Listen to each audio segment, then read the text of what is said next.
তো আয়না দিয়ে ভালো দেখা যাচ্ছে না, এরকম ভাবে করবো। আয়না দিয়ে মনে হচ্ছে কি আলোটা আসবে।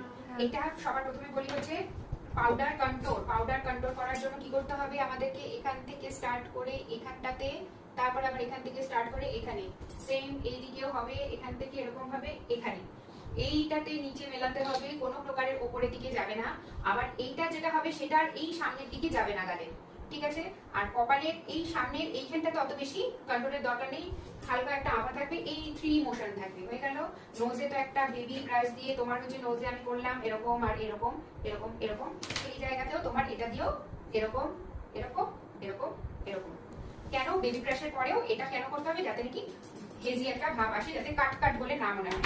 তারপরে পাউডার হাইলাইটের জন্য আমি কি করলাম, এই দুটো কালারকে আমি মিক্স করলাম। মিক্স করে কি করব, আমি চোখের তলা থেকে নোজের পাশ দিয়ে, চোখের তলা থেকে নোজের পাশ দিয়ে, কপাল দিয়ে একদম নোজের উপর দিয়ে, তারপরে এই গালের এইখান থেকে ঠোঁটের এখান পর্যন্ত, গালের এখান থেকে ঠোঁটের এখান পর্যন্ত, তারপরে ঠোঁটের চারিদিকে।